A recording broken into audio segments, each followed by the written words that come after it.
I'm the curator of the museum just after the bridge, and that you visited probably on Monday. And we are in the oldest ghetto of Europe, and you are welcome, because we are happy that we are here after so many years. And we have a Jewish community in life. We have a small Jewish community, but we are really active. And about the museum, I would like to spend a few words because it's so close to the story of the ghetto. In 1560, the Serenissima, the Republic of Venice, decreed that Jews should be segregated within the confine that you can see of a tiny neighborhood. The Jewish community is one of community among other minority of the city, such Greeks, the Armenians, the Turks, and the Dalmatians. Venice walk through history proceed at a very slow pace, like this morning. And the ghetto, like the city itself, is an island surrounded by canal and accessible through bridges.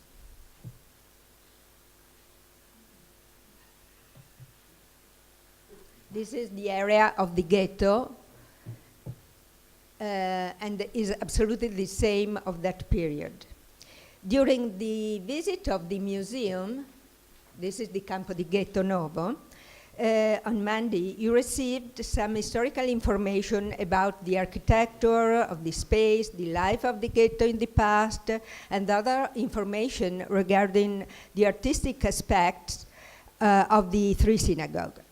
We have also 2 synagogues and 5 Batei Midrash, and the 2 midrashim that is not used as a midrash, but one is a print's shop. When you go out, you turn on the right and you'll find. And another is our info point, the info point of the Jewish community. All 5 synagogues are in use. We use the Spanish synagogue during summer, the Levantine synagogue during winter, and the other synagogues inside the museum we try to use once a year, or probably more. The same area you can find some kosher point, a kosher bakery, 2 kosher restaurants, 2 hotels, and a coffee shop kosher that is inside the museum. We have other educational room, and we have another bakery that we use during Pesach, only during Pesach. And this is one of the reasons why we consider the ghetto an open-air museum. And the Jewish community of Venice, this is the area of the ghetto, and the Jewish community of Venice felt the need to celebrate its own culture 5 years after the war, the Second War. And this is a choice of some survivors who worked on setting up this old exhibition in 2 rooms located between the 2 oldest Ashkenazi synagogues. It's the same room that you visit in the museum. This is one of the reasons why our museum represents a red brand, a fil rouge, between the past and the future. The synagogue and the object from our Judaica collection are tightly bound to the contemporary life of the community. During service, we use old atarot, rimonin, and so on.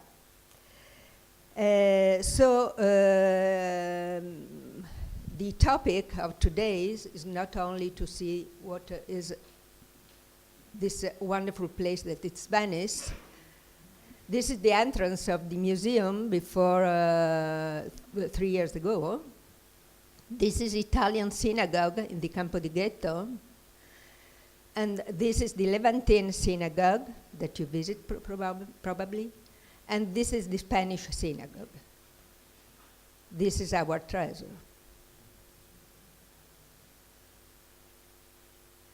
But the topic of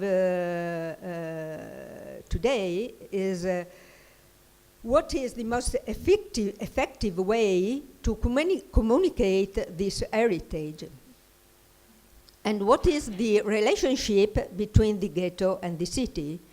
And is it the ghetto a quarter of the city? And how is Venice's cultural life connected to the cultural life of the ghetto?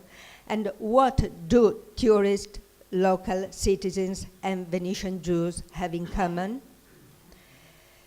We can try to answer this question through the research done by our museum a few months ago.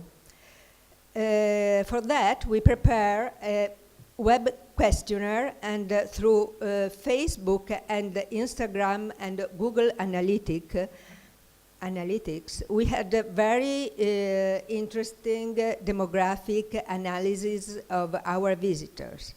We asked their age, gender, origin, and a few simple questions. Is it your first time in Venice?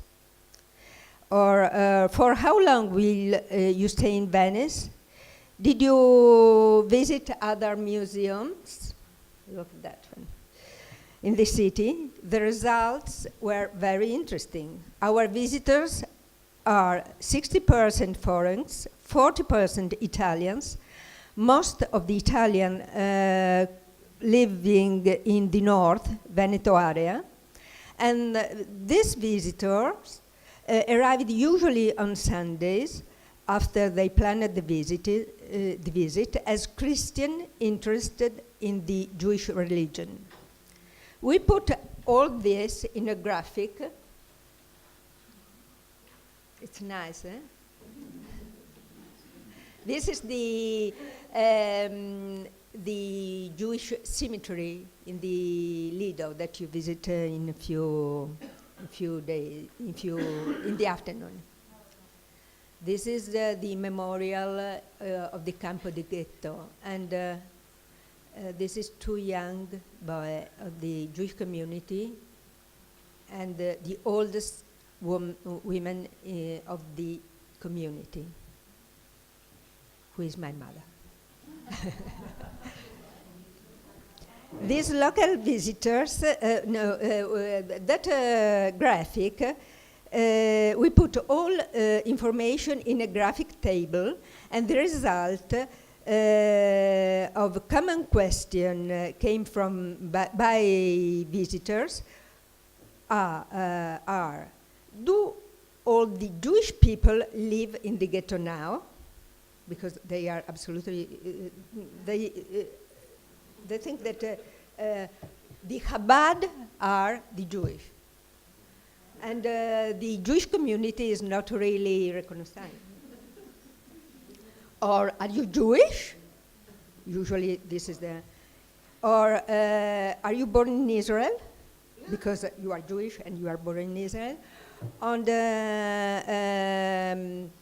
were all the Jews born in Israel or are Jewish? It's a very complicated question because they can't understand why you are Venetian, you are Jewish, you are Italian, and you have some relation with Israel. This is very complicated, but I think that is a common problem. The European visitors is more interesting in artistic style, such Renaissance and Baroque, Those visitors who came from outside Europe are mostly Americans or Israelis. They are less interested in the history of art, and but they have more knowledge about Judaism. So it's important to have a strong communication from an artistic perspective and a Jewish tradition perspective, both.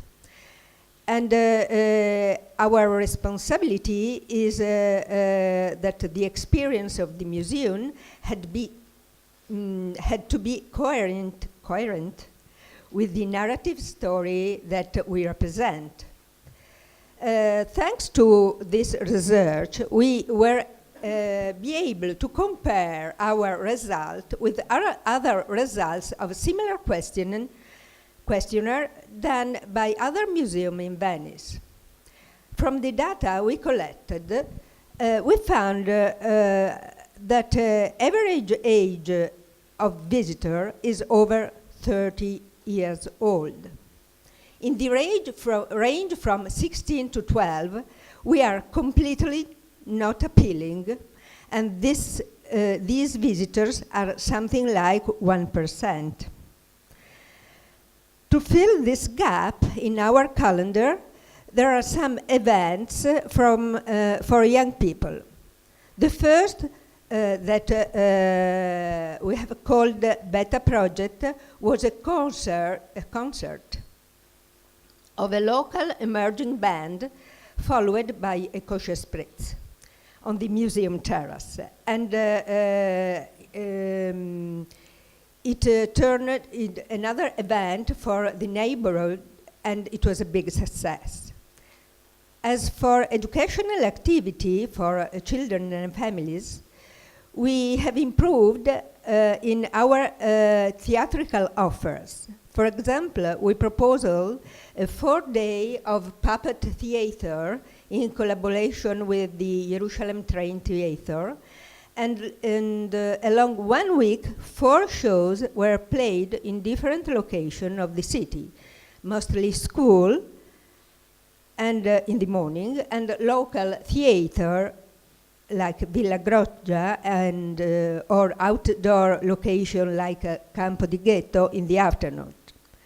To promote the knowledge of Jewish culture among children, we organize regularly a treasure hunt that is played inside and outside the museum. And the first prize is a gondola tour around the ghetto canals. We have been largely satisfied with this experience, and we would like to continue along this path. I would like to spend a few words about a new topic, what it means to be a minority. And this is a minority, not a Jewish minority, but the Venetian minority. 5 minutes, yes. We have, as Venetian inhabitant, we are 54,000. And the annual number of visitors are more than 20 million. And look at this is Piazza San Marco. It's a normal special day. And how we can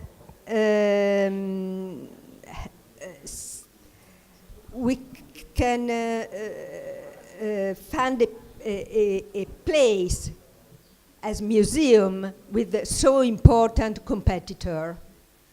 We try to do something, well, we promote first a widespread museum, most because we need more square meter we have only 1,500 square meter inside the museum, but we would like to organize a communication with the city.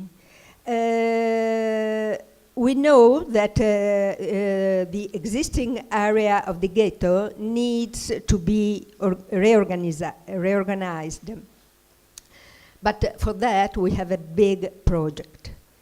This is one of the way, well, we put we did a web page in Wikipedia for the museum, and this is a museum, Jewish Museum of Venice. This is,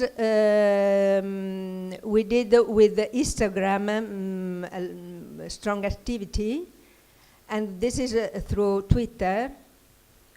This is the improving the level of visitor. Now we have 90,000 visitors, 90,000 visitors per year. And this is some other things that we did with the University of Venice. We prepare an interactive map of different locations in Venice where Jewish family lived in the past, but we can organize more and better this map for next work. This is one of the most important things that we have to do inside the museum and to conserve this heritage. And with the last image, it's my hope for the future. Next generation with the old heritage inside the museum and outside the museum. Thank you very much.